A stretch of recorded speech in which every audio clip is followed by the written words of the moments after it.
ಪ್ರೀತಿಯ ಮಾಧ್ಯಮದವರಿಗೆ ಓಕೆ ಚಿತ್ರತಂಡದ ಮೂಲಕ ತುಂಬು ಹೃದಯದ ಅಭಿನಂದನೆಗಳು ಹೇಳ್ತೀನಿ. ಈಗಾಗಲೇ ಬೇಕಾದಷ್ಟು ಮಾತಾಡಿದ್ದೀವಿ. ಇದು ಸಾಂಪ್ರದಾಯಿಕವಾಗಿ ನಿಮ್ಮ ಜೊತೆಯಲ್ಲಿ ಮಾತಾಡಬೇಕಾಗಿದೆ. ಕೆಲವು ಮಾಹಿತಿಗಳನ್ನು ತಮಗೆ ತಲುಪಿಸಬೇಕಾಗಿದೆ. ಈ ಚಿಕ್ಕ ಪತ್ರಿಕಾಗೋಷ್ಠಿಯಲ್ಲಿ ನಾವು ಮಾಹಿತಿ ಕೊಟ್ಟಾದ ಮೇಲೆ ನಿಮ್ಮ ಒಳ್ಳೆಯ ಪ್ರಶ್ನೆಗಳನ್ನು ನಮಗೆ ಕೇಳಬೇಕು ಅಂತ ನಾನು ಈ ಮೂಲಕ ಕೇಳ್ಕೊತೀನಿ. ನಾವು ಈ ಚಿತ್ರ ನಿರ್ಮಾಣದ ಜೊತೆಯಲ್ಲಿ ಒಂದು ಆಂದೋಲನವನ್ನು ಕೂಡ ಕೈಗೊಂಡಿದ್ದೇವೆ. ಅದೇನು ಅಂದರೆ, ನಮ್ಮ ಕನ್ನಡತನದ ಸ್ವಂತಿಕೆ ಇರುವ ಚಿತ್ರಗಳನ್ನು ನಿರ್ಮಾಣ ಮಾಡುವ ಕಡೆ ಎಲ್ಲರನ್ನ ಗಮನ ಸೆಳೆಯೋದು, ಆ ಮುಖಾಂತರ ಚಿತ್ರಮಂದಿರಗಳಿಗೆ ಪ್ರೇಕ್ಷಕರನ್ನು ಮತ್ತೆ ಬರುವಂತೆ ಮಾಡೋದಕ್ಕೆ ನಾವು ಒಂದು ಜನಾಂದೋಲನವನ್ನು ಮಾಡಬೇಕು ಅಂತ ನಾವು ಯೋಚನೆ ಮಾಡಿದ್ದೀವಿ. ಆ ದಿಕ್ಕಿನಲ್ಲಿ ಹಲವಾರು ಕಾರ್ಯಕ್ರಮಗಳನ್ನು ನಾವು ಯೋಚನೆ ಮಾಡಿಕೊಂಡಿದ್ದೀವಿ. ಅದರ ಆಧಾರದ ಮೇಲೆ ನಾವು ಈ ಚಿತ್ರದ ಕಥೆಗೆ ನಮ್ಮ ಕನ್ನಡದ ಹೆಸರಾಂತ ಕಥೆಗಾರ ಶ್ರೀ ಅದೀಪ್ ಅಖ್ತರ್ ಅವರನ್ನು ಈ ವೇದಿಕೆಗೆ ಸ್ವಾಗತಿಸಿದ್ದೇನೆ. ಎಲ್ಲ ಚಪ್ಪಾಳೆ. ಅದೀಪ್ ಅಖ್ತರ್ ಅವರು ಕನ್ನಡದ ಪ್ರಮುಖ ಲೇಖಕರಲ್ಲಿ ಒಬ್ಬರು. ಅವರ ಪಂಜರ ಅನ್ನುವ ಕಥಾ ಸಂಕಲನ ಬಹಳ ಪ್ರಖ್ಯಾತವಾಗಿ ಜನಪ್ರಿಯವಾಗಿದೆ. ಸುಮಾರು 5-6 ವರ್ಷಗಳ ಹಿಂದೆ ಪ್ರಜಾವಾಣಿಯಲ್ಲಿ ಇವರ ಪಂಜರ ಅನ್ನುವ ಕಥೆ ಪ್ರಕಟವಾಗಿತ್ತು. ನಾನು ಅದನ್ನು ಓದಿ ಇವ್ರಿಗೆ ಫೋನ್ ಹಾಯಿಸಿ ಕರೆಸಿ ಆ ಪತ್ರಿಕೆಯ ಶೀಟನ್ನು ನಾವು ಏನು ಬೇಕು ಆ ಪತ್ರಿಕೆಯನ್ನು ನಾವು ಲ್ಯಾಮಿನೇಟ್ ಮಾಡಿಸಿ ಅದರಲ್ಲಿ ಅವರು ಸೈನ್ ಮಾಡಿಸಿ ಅವರು ಒಂದು ಮುಂಗಡ ಕೊಟ್ಟು ನಾವು ಈ ಕಥೆಯನ್ನು ತೆಗೆದುಕೊಂಡಿದ್ದೀವಿ. ಅದು ಈಗ ಚಿತ್ರವಾಗೋದಕ್ಕೆ ಇಷ್ಟು ವರ್ಷ ತಗೊಂಡಿದೆ. ಸೊ ಇವತ್ತಿನ ಪತ್ರಿಕಾಗೋಷ್ಠಿಯಲ್ಲಿ ನಮಗೆ ಪ್ರಮುಖವಾಗಿ ಅವರನ್ನು ನೀವು ಪರಿಚಯ ಮಾಡಿಕೊಡ್ಬೇಕು. ಶ್ರೀ ಅದೀಪ್ ಅಖ್ತರ್ ಇಲ್ಲಿದ್ದಾರೆ. ನಂತರ ಈ ಚಿತ್ರಕ್ಕೆ ಛಾಯಾಗ್ರಹಣಕ್ಕೆ ನಾನು ನನ್ನ ಪ್ರೀತಿಯ ಮಿತ್ರ ಸತ್ಯ ಹೆಗ್ಡೆನ ಒಂದೇ ಫೋನಲ್ಲಿ ಕೇಳಿದೆ. ಅವರು ಪ್ರೀತಿಯಿಂದ ಬಂದು ನನಗೆ ಈ ಕೆಲಸ ಮಾಡ್ಕೊಳ್ಳೋದಕ್ಕೆ ಒಪ್ಕೊಂಡಿದ್ದಾರೆ. ನಾವು ಮೊನ್ನೆ ಹೇಳಿದ್ವಿ, ಇವತ್ತು ಶೂಟಿಂಗ್ ಮಾಡಿದ್ದೀವಿ ಅಂತ. ದೈತ್ಯ ಪ್ರತಿಭೆಯ ಸತ್ಯ ಹೆಗ್ಡೆ ನಮ್ಮ ಜೊತೆಲಿದ್ದಾರೆ. ಅವರನ್ನು ಸ್ವಾಗತಿಸ್ತೀನಿ. ಈ ಚಿತ್ರಕ್ಕೆ ತಾರಾಗಣದ ಕುರಿತು ನಾವು ಯಾವುದೇ ಮಾಹಿತಿಯನ್ನು ಯಾರಿಗೂ ಕೊಟ್ಟಿಲ್ಲ. ನಾವು ಅದೊಂದು ಸರ್ಪ್ರೈಸಿಂಗ್ ಫ್ಯಾಕ್ಟರ್ ಆಗಿ ಮುಂದೆ ಒಂದೊಂದಾಗಿ ಡಿಸ್ಕ್ಲೋಸ್ ಮಾಡಬೇಕು ಅಂತ ಅಂದ್ಕೊಂಡಿದ್ದೀವಿ. ಈ ಚಿತ್ರದಲ್ಲಿ ಒಂದು ಖ್ಯಾತಿವೆತ್ತ ತಾರಾಗಣದ ದೊಡ್ಡ ಪಟ್ಟಿ ಇರುತ್ತೆ. ಅದನ್ನು ಸರ್ಪ್ರೈಸಿಂಗ್ ಆಗಿ ಮುಂದೆ ಒಂದೊಂದಾಗಿ ರಿಲೀಸ್ ಮಾಡ್ತೀವಿ. ಇವತ್ತಿಗೆ ನಮ್ಮ ಜೊತೆಯಲ್ಲಿ ಒಬ್ಬ ರಂಗನಟ ಶ್ರೀ ಕಿಶೋರ್ ನಮ್ಮ ಜೊತೆಯಲ್ಲಿ ಕೂತಿದ್ದಾರೆ. ಅವರು ಕೂಡ ಈ ಚಿತ್ರದಲ್ಲಿ ಒಂದು ಭಾಗವಾಗಿದ್ದಾರೆ. ಇದುವರೆಗೂ ಕಿಶೋರ್ ಅವರ ಅಭಿನಯದ ಎಲ್ಲ ವೈಖರಿಗಳನ್ನು ನೋಡಿದ್ದೀರಿ. ಈ ಚಿತ್ರದಲ್ಲಿ ಅವರ ಅಭಿನಯದ ವೈಖರಿ ಬಹಳ ವಿಶಿಷ್ಟವಾಗಿರುತ್ತೆ. ಅದು ನಾನು ಕನಸು ಕಂಡಂಥ ಒಂದು ವಿಶಿಷ್ಟ ಪಾತ್ರ. ಆ ಪಾತ್ರದ ನಿರ್ವಹಣೆಯನ್ನು ಶ್ರೀ ಕಿಶೋರ್ ಅವರು ಮಾಡ್ತಿದ್ದಾರೆ. ಇನ್ನು ಬಹಳಷ್ಟು ದೊಡ್ಡ ದೊಡ್ಡ ನಟರುಗಳು ಇದರಲ್ಲಿ ಭಾಗಿಯಾಗ್ತಾರೆ. ಅದನ್ನು ಮುಂದೆ ತಿಳಿಸ್ತೀನಿ. ಮತ್ತು ನಮ್ಮ ಈ ಚಿತ್ರಕ್ಕೆ ನಿರ್ಮಾಣಕ್ಕೆ ಆಕಾಂಕ್ಷಾ ಪ್ರೊಡಕ್ಷನ್ಸ್ ಅದರ ನಿರ್ಮಾಪಕರು ಶ್ರೀ ನಾಗರಾಜ್ ಬಸ್ತರ್ ಅವರಿಗೆ ಇದು ವಸ್ತು. ಅವರಿಗೆ ನಾನು ತುಂಬ ಭರವಸೆಯಿಂದ ಇದಕ್ಕೆ ಬಂಡವಾಳ ಹೂಡೋದಕ್ಕೆ ನಾನು ವಿನಂತಿಸ್ಕೊಂಡಿದ್ದೀನಿ. ಅವರ ಎಲ್ಲ ಶ್ರಮಕ್ಕೆ ನಾವು ಪ್ರತಿಫಲವನ್ನು ಕೊಡುವ ಧೈರ್ಯವನ್ನು ಕೂಡ ಅವರು ಕೊಟ್ಟಿದ್ದೀವಿ. ಅವ್ರಿಗೂ ಸ್ವಾಗತ. ಮುಖ್ಯವಾಗಿ ಮನೆಗೆ ಮಗ ಆನೆಬಲ, ನನ್ನ ಮಗ ಈ ಚಿತ್ರದ ನಿರ್ಮಾಣದಲ್ಲಿ ಮತ್ತು ಹೂಡಿಕೆಯಲ್ಲಿ ನನ್ನ ಜೊತೆ ಇದ್ದಾನೆ. ಆತನು ಕೂಡ ತುಂಬ ಹೃದಯದ ಸ್ವಾಗತ. ಈಗ ಮುಖ್ಯ ಕಥೆಗೆ ಬರೋಣ. ನೀವು ಮಾತಾಡ್ತೀರಾ? ಇಲ್ಲ, ಅವ್ರಿಗೆ ನೀವು ದೊಡ್ಡ ಚಪ್ಪಾಳೆ ಕೊಡೋದು.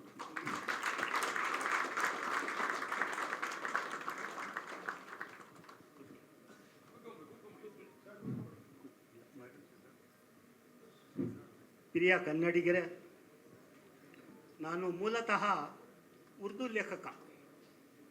ಅಲ್ಲಿ 15 ವರ್ಷ ನಾನು ಕತೆ ಬರೆದಿದ್ದೀನಿ. ನಾನು ಕನ್ನಡ ಕಲ್ತಿದ್ದು, ನಾನು ಕನ್ನಡ ಸ್ಕೂಲಲ್ಲಿ ಓದಿಲ್ಲ. ಕನ್ನಡ ಕಲ್ತಿದ್ದು ನನ್ನ 45ನೇ ವಯಸ್ಸಿನಲ್ಲಿ. 50 ವಯಸ್ಸಿನಲ್ಲಿ ಸಂಪೂರ್ಣವಾಗಿ ಕನ್ನಡ ಕಲ್ತ್ಕೊಂಡೆ.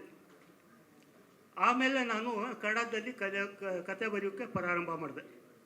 ಇದುವರೆಗೆ ನಾನು 5 ಕಥಾ ಸಂಕಲನಗಳನ್ನು ಬರೆದಿದ್ದೀನಿ. ಇಂದ ಕಲ್ತದ್ದು. ಒಂದು ಧಾರಾವಾಹಿ ನೀನೆಲ್ಲಿರುವೆ, ಅದಕ್ಕೆ ಕತೆ ನಾನೇ ಬರೆದಿರೋದು. ಒಂದು 15 ವರ್ಷ ಹಿಂದೆ ಬಂದಿತ್ತು. 2 ಬಾರಿ ಲಂಕೇಶ್ ಪ್ರಶಸ್ತಿ ತಗೊಂಡಿದ್ದೀನಿ.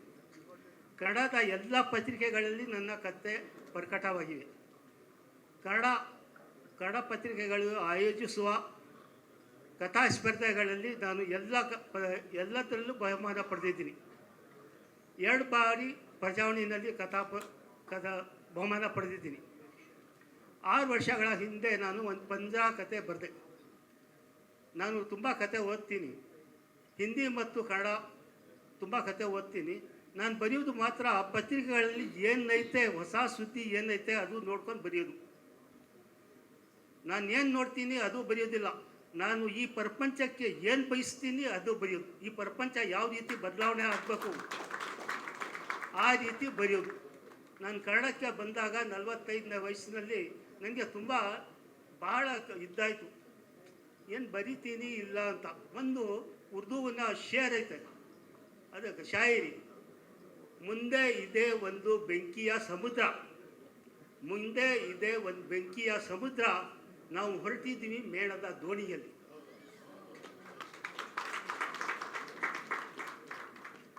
ಈಗ ಇಲ್ಲಿ ಬಂದೆ ನಾನು ಕನ್ನಡದಲ್ಲಿ ನೋಡುವ, ಇಲ್ಲ ಅದೃಷ್ಟ ಪರೀಕ್ಷೆ ಮಾಡಿ ನೋಡುವ, ಬರ್ದ್ರೆ ಅದೃಷ್ಟ ಪಾಸ್ ಆದರೆ ಪಾಸ್ ಆಗ್ಬಿಡಿ, ಇಲ್ಲ ಅಂದರೆ ನಾವು ಸುಮ್ಮನೆ.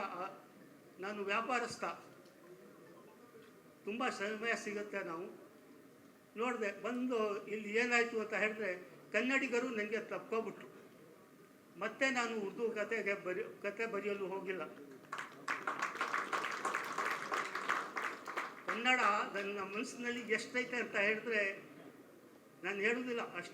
ಅಷ್ಟು ಪ್ರೀತಿ ಐತೆ ಕನ್ನಡದ ಬಗ್ಗೆ ನನಗೆ, ಅಷ್ಟು ಪ್ರೀತಿ. ನಾವು ಎದ್ದು ಕೂಡಲೇ ಕನ್ನಡನೇ ನೋಡೋದು. ಪ್ರಜಾವಾಣಿ ಪೇಪರ್ ಬರುತ್ತೆ, ನೋಡೋದು ಕನ್ನಡ. ಏನೋ ಒಂದು ಸಮಾಧಾನ. ನಮ್ಮ ಮನೆಯಲ್ಲಿ ಮಾತಾಡೋದೆಲ್ಲ ಉರ್ದುನ ಮಾತಾಡ್ತಾರೆ. ನಮ್ಮ ಮಾತೃಭಾಷೆ ಉರ್ದು. ಈಗ ನಮ್ಮ ಮಗ ಬಂದಿದ್ನಲ್ಲ, ಅವನು ಕನ್ನಡದಲ್ಲಿ 100ಕ್ಕೆ 100 ನಂಬರ್ ತಗೋತಾನೆ. ಈ ರೀತಿ ನಾವು ಅಚ್ಚ ಕನ್ನಡಿಗರು.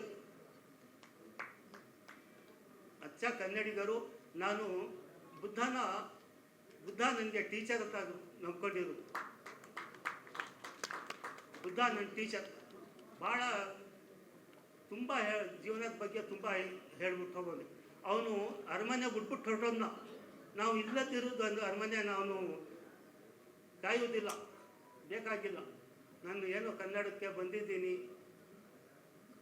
ಬೆಂಗಳೂರಿನಲ್ಲಿ ಒಂದು ವೇದಿಕೆಯಲ್ಲಿ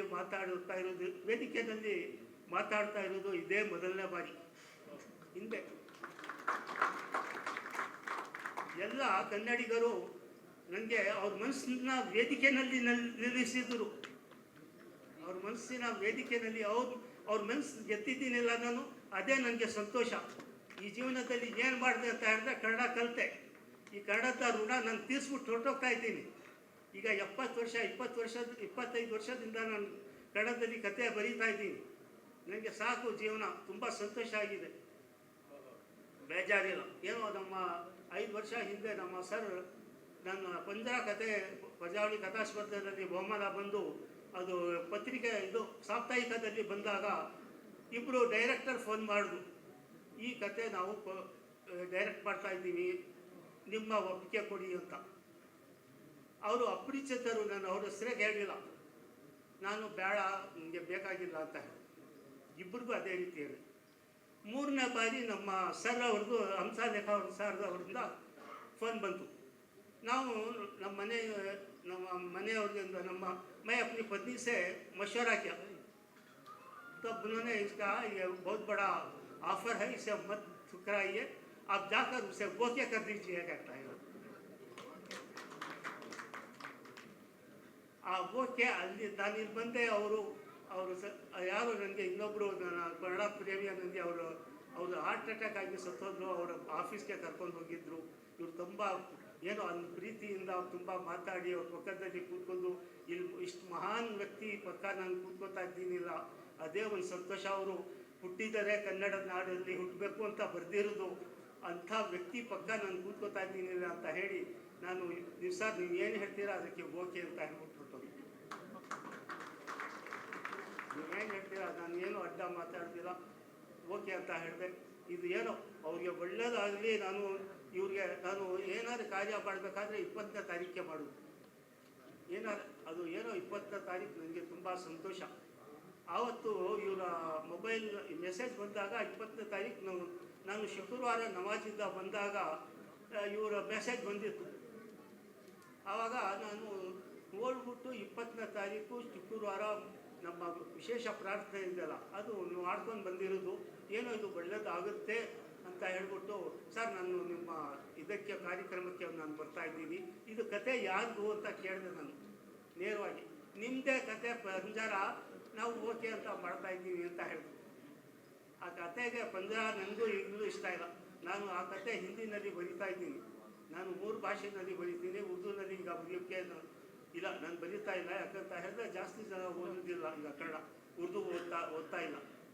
ಕನ್ನಡ ತುಂಬ ಓದ್ತಾರೆ, ಹಿಂದಿನೂ ಚೆನ್ನಾಗಿ ಓದ್ತಾರೆ. ನಾನು ಹಿಂದಿನಲ್ಲಿ ಆ ಕತೆ ಬರೀತಾ ಇದ್ದೀನಿ. ಅದಕ್ಕೆ ಪಂಜರ ಅಲ್ಲಿ ಪಿಂಜರ ಆಗುತ್ತೆ ಹಿಂದಿನಲ್ಲಿ, ಅದು ಪಿಂಜರ ಆಗೋದಿಲ್ಲ, ಬೇರೆ ಹೆಸರು ಇಡ್ತೀನಿ.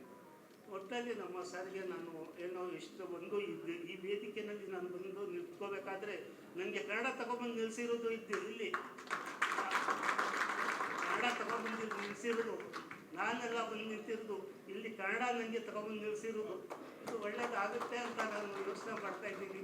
ಸಾರಿಗೂ ಒಳ್ಳೇದಾಗಲಿ, ನಮ್ಮ ಸ್ನೇಹ ಇರಲಿ ಅಂತ ಹೇಳಿ ನಾನು ಇಷ್ಟು ಹೇಳಿ ಏನೋ ನಮ್ಮ ಸಮಯ ನೀವು ನಮಗೆ ಸಮಯ ಕೊಟ್ಟು ಹೆಚ್ಚಿನ ಸುದ್ದಿಗಳಿಗಾಗಿ ನಮ್ಮ ಚಾನೆಲ್ನ ಸಬ್ಸ್ಕ್ರೈಬ್ ಮಾಡಿ.